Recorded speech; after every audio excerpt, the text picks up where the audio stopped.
Jésus répondit, « Je n'ai été envoyé qu'aux brebis perdues de la maison d'Israël. » Mais elle vint se prosterner devant lui en disant, « Seigneur, viens à mon secours. » Il répondit, « Il n'est pas bien de prendre le pain des enfants et de le jeter aux petits chiens. » Elle reprit, « Oui, Seigneur, mais justement, les petits chiens mangent les miettes qui tombent de la table de leur maître. » Jésus répondit, « Femme, grande est ta foi, que tout se passe pour toi comme tu le veux. » Et à l'heure même, sa fille fut guérie. On ne voit pas très bien quoi faire avec cet évangile. N'importe quel curé ou apôtre religieuse ou même chrétien qui se comporterait comme ça se trouverait avec la réprobation massive de tout le monde en disant pour qui se prend celui-là, être infichu d'être même poli avec ceux qui lui demandent de l'aide. Alors parce que c'est Jésus, évidemment, on a un peu la crainte de dire ce genre de choses, mais si c'était les apôtres, on dirait oui, vous voyez bien, ils sont complètement étroits d'esprit, complètement centrés sur leur judaïsme primaire. Pourquoi Jésus a ce comportement, pas simplement vis-à-vis de cette femme, mais publiquement, il aurait pu faire ça en privé? Pourquoi est-ce qu'il l'humilie comme ça? D'abord, ça n'a à voir que entre lui et elle. C'est un peu comme Marie à Cana lorsque Jésus lui dit « Mais qu'y a-t-il entre toi et moi ?» Marie ne prend pas cette phrase comme un reproche, n'importe qui l'aurait mal pris. Quand vous faites envoyer promener parce que vous demandez un service, qui le prend bien? Marie. Et au moment où elle se fait jeter comme un chien, il faut dire les choses presque comme ça, elle prend bien les choses.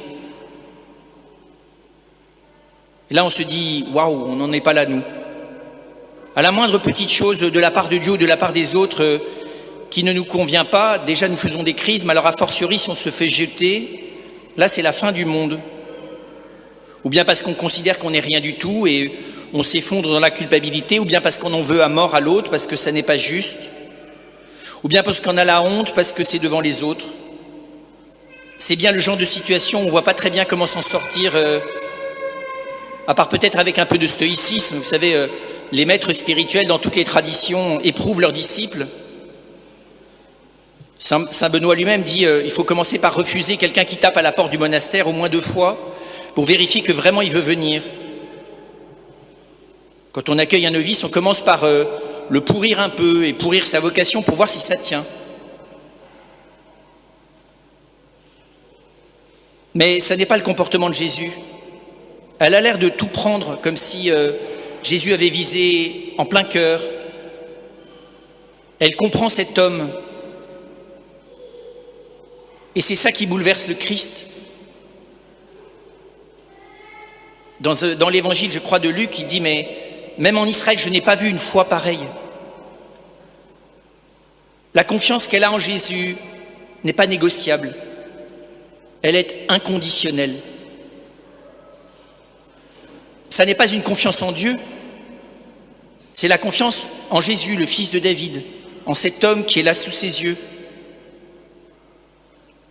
Elle croit qu'elle peut faire confiance inconditionnellement à cet homme qui est là, comme elle ferait inconditionnellement confiance à Dieu.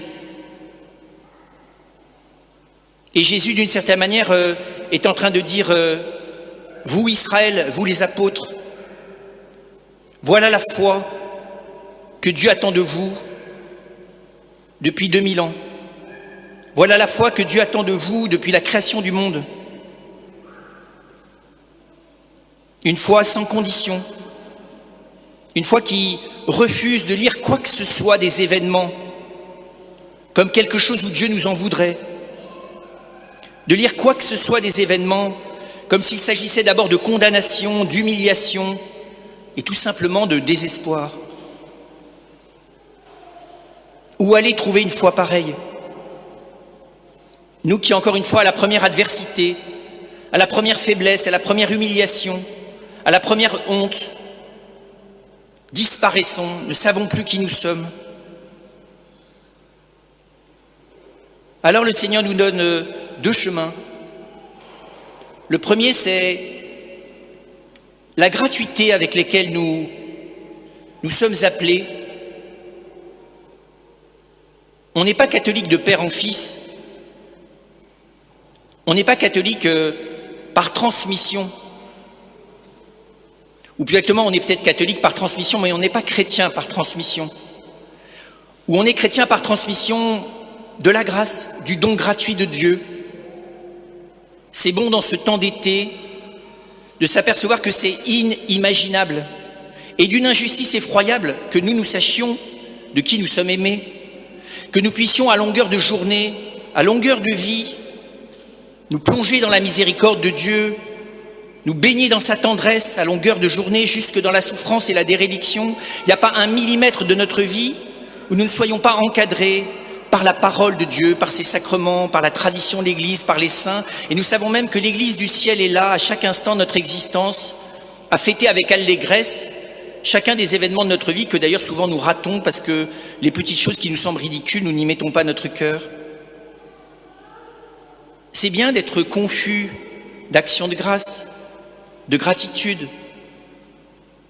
Nous sommes ces étrangers.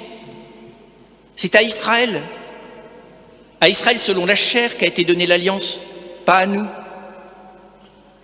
C'est parce qu'à un moment d'absence qui a été le leur, le Seigneur est venu nous chercher dans le Christ, dans les apôtres, dans la Vierge Marie, pour nous faire entrer dans cette intimité dans laquelle nous avons tant de mal à entrer. Israël appartient à Dieu selon la chair et le sang. En sommes-nous là? Quelle est notre famille selon la chair et le sang? L'Église, c'est-à-dire Israël?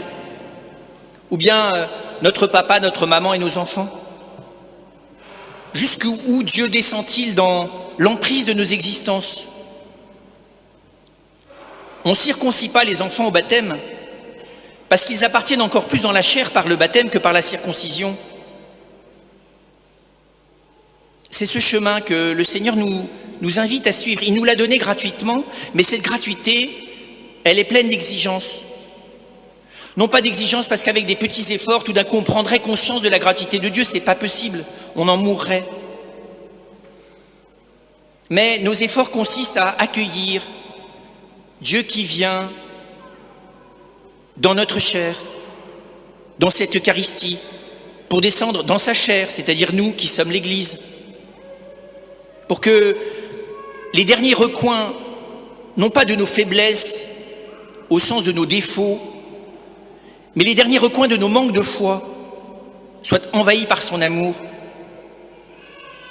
Quand on lit l'ensemble de l'Épître aux Romains, on a envie de dire il est temps que l'Église donne envie à Israël de rejoindre le Seigneur.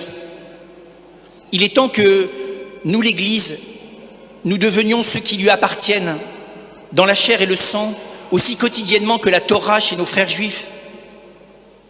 C'est pas compliqué, c'est pas des milliers d'observations à pratiquer comme ils le font eux-mêmes. C'est tout simplement la prise de conscience auquel nous devons nous aider les uns les autres, à l'occasion de la parole de Dieu, à l'occasion de l'Eucharistie. Vous savez, pendant l'été, il y a beaucoup de gens qui vont à un événement, alors c'est un spectacle, ils vont, je sais pas trop quoi, au Puy du Fou, aux Luminescences, au Festival d'Avignon, ils vont faire un grand événement dans l'année, même si c'est simplement d'aller se baigner une fois dans la mer. C'est vrai, c'est le moment des événements un peu exceptionnels.